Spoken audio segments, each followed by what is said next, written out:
Greetings fellow Mist Wanderers, my name is Steve Morgan and this is DM of the Mists, covering all things Curse of Strahd and Ravenloft. If you saw my recent post and my video before this one, I'm easing myself back in following a few week-long illness, so I'm doing a few shorter videos at the moment. And I thought this was a good idea because it was quite a brief post when I first posted about it on Reddit, and I didn't think it'd be something that would take long to record or edit and things like that. Just kind of ease myself back in more gently. This started out as a post on the Ravenloft subreddit a couple of years ago now. It feels like I only did it a few months ago. It's scary where the time's going. And it's essentially my love letter to Ravenloft. But I wanted to expand on it a little bit more, hence this video. I see there's kind of two groups of people where this video works well. I mean, technically it's for everyone, but I think it works well for people who already love Ravenloft and want to geek out with me, but also people who are considering maybe running a Ravenloft campaign, but are kind of not sure of the appeal, not sure if it's right for them. Hopefully this helps. I'm going to start off with quite a controversial and shocking confession. I'm actually not the biggest fan of horror as a genre. I mean, I like dark fantasy, things like Castlevania and Buffy the Vampire Slayer, which obviously has vampires and werewolves in it, but horror's not really my go-to genre. It's not really something I ever thought I'd run as D&D, but Ravenloft and Curse of Strahd got me good. They kind of hooked me in, and here I am. I can understand people thinking, if they're thinking of running a horror campaign, they might think, well, that's kind of a niche in a genre in itself, and it's already limiting things such as the types of monsters, the types of settings, and things like that. We think of horror and we don't necessarily think of dragons. Well, there are actually some dragons in Ravenloft, not many, but there are some. And you don't think of things like goblins. Well, there are goblins in at least one of the domains of dread, but they're not the kind of goblins you think. They're spelled with a Y instead of an I. And beyond that, the risk with Ravenloft is there's a risk of a sort of rinse-repeat format with the domains of dread and the Darklords. For example, you go to a domain, the players find out they can't leave due to the mists, they have to figure out who the Darklord is, defeat the Darklord, they can leave the domain, hooray! Then they arrive in another domain and they've got another Darklord to meet and defeat. So, like, I started with Curse of Strahd, so they ended up in Barovia, they defeated Strahd, they left, they ended up in Falkovnia, they had to find out who the Darklord is or figure out what was going on with the domain, and then it was Vladeska, and they had to defeat Vladeska, and so on and so on. And there's just the risk that, you know, after a couple of domains, in a very sort of limited setting, it can be quite, I don't want to say boring, but you know what I mean? There's little, you know, divergence from that. I disagree though. I think there's an absolute ton of variety within those constraints. So I'll give an example from my domain hopping Ravenloft campaign so far. We started Curse of Strahd in 2020, moved on to a wider Ravenloft campaign since in 2022, and that's been ongoing. So I think it was summer 2022, so we're approaching 3 years of doing just like other domains outside of Barovia. We started with the Vampire Land, Barovia, Curse of Strahd, which itself has sort of mini horror things within it beyond vampires and werewolves, such as the witches and the hags. The abbot in Kresk is kind of like, you know, Frankenstein's monster type thing. Then they had a quick pit stop and they visited a few times Markovia, the sapient beasts there, right, the 5th edition version. Also the 5th edition version of Falkovnia, where it's recurring zombie sieges, and Vladeska instead of Vlad. They ended up going to a spooky carnival. You have ghost stories and haunted houses in places like Mordant and the House of Lament. I added the House of Lament to Mordant, but it can be added anywhere. I think one place I saw the people add it is in Borca. There's undead pirates and seafaring in the Sea of Sorrows. We had a lot of fun with that one. An island monastery secretly led by a treasure-hungry dragon. That's Naranjan. Masquerade balls in a city of fake I can't say it. Bourgeoisie. There we go. And that's Demonlio. Also 5th edition, which, you know, there might be some variants to that compared to Order Law. Deadly Jungle with Hunger Games style tournaments. Valachan.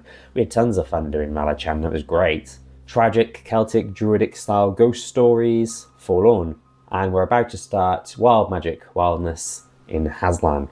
You know, I've reeled all of those off, and almost every single domain hits on a different aspect of horror, has different monsters, and something like Haslan as well, the variety, the amount of prep I've been doing, and the amount of flexibility, and all the stuff I can add to it has been great. You know, we think of undead and lycanthropes as classic horror monsters, but in Haslan, where it's all about magical experiments and magic going wrong, there's constructs maybe that are out of control, there's monstrosities that maybe be merged together, created through magic. There's elementals, which are a common kind of like summoned entity So I've been adding loads of those kinds of monsters, which you wouldn't necessarily think of as horror. And maybe people would argue with me that Hazlan, especially the 5th edition version of Hazlan, isn't really true horror, or it kind of diverges and becomes more dark fantasy, but still.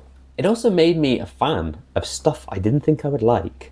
So I said earlier, I like dark fantasy, I like Buffy the Vampire Slayer with its vampires and werewolves. Never really been the biggest fan of zombie type stuff, like The Walking Dead. Although ironically, I'm a massive fan of Attack on Titan, and that's been described as Japan's Walking Dead.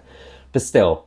And then when it came to having a PC whose backstory was that they were a knight from Falkovnia, I thought to myself, I'm going to have to run Falkovnia at some point. That's zombie sieges, I'm not sure if I'm going to like that. But I had tons of fun with it. And I hope my players did as well. I'm sure they did. And it made me just think, actually, I do like zombie type stuff. So the cool thing is it kind of got me liking aspects of horror that I never used to like, which is pretty cool. And excitingly as well, it's sort of led to this natural progression into homebrewing. So I've got Van Richten's Guide to Ravenloft, and it's got a starting point for domains. You can either homebrew from there, or borrowing from old Ravenloft lore.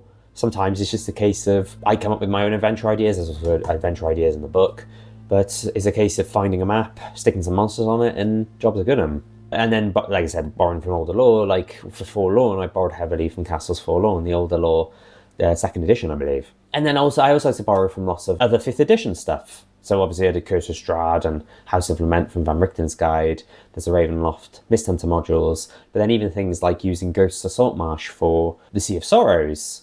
I've run 2 to 3 Candlekeep Mysteries adventures as sort of mini one-shots within a domain. Tales from the Yawning Portal. I've used one, I think I plan to use another one as well, stuff like that. It's kind of made me more confident making stuff up on the fly, and there's less reliance on written material as well. And this is coming from someone who I never thought I'd ever be a DM. When I started playing D&D as a player, I thought, DM, it looks like a lot of hard work. It looks like it'd be really unfulfilling. And I've gone, well, it is a lot of hard work. If I've gone the other way, I find it really fulfilling and a lot of fun. And, I don't think I'd ever see myself stopping DMing at all. And I especially thought I'd never homebrew. So I started with Lost Mine and Fandalva, and moved on to Curse of Strahd, and Lost Mine of Fandalva especially, I ran pretty much 100% out of the book. Curse of Strahd, I made a few tweaks and adjustments, and now I'm doing Van Richten's Guide and kind of using that as a starting point and adding and adapting it however I like. And who knows, maybe one day I'll have the confidence to do a 100% homebrew D&D game, D&D world. I guess we'll see.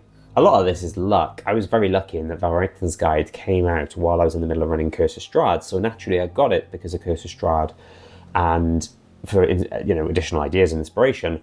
And then I was like, hey, look at all these domains, they're really cool. It might be in a completely different story if, say, that hadn't come out while I was in the middle of Curse of Strahd, or a different book came out and that grabbed my attention. I do think it's a big factor in me ending up doing a Ravenloft campaign. But hey, if you're considering a Ravenloft campaign, take it from me. For me, it's gone really well, and I'm sure it will do for you as well. And that's it. That's the video. It's a really short one. Not much more to add beyond that. I wanted to portray and get across how much I love Ravenloft, how much variety there is in Ravenloft.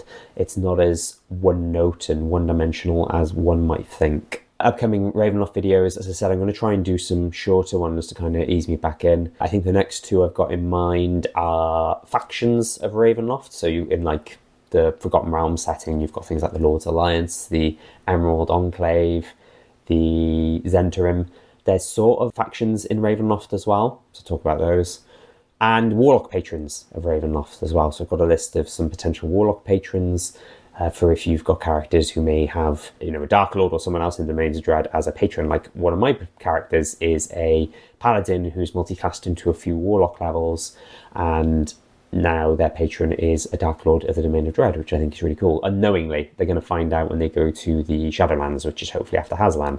And then Hazlan and Shadowlands will be videos in the future. I'll do some videos talking about how I ran them and stuff, but they're likely months away yet because I tend to do them after I've run them all, because then I can talk about how it went and stuff like that. And so if you want to see them in the future, please subscribe. Thank you, Mr. Wanderers.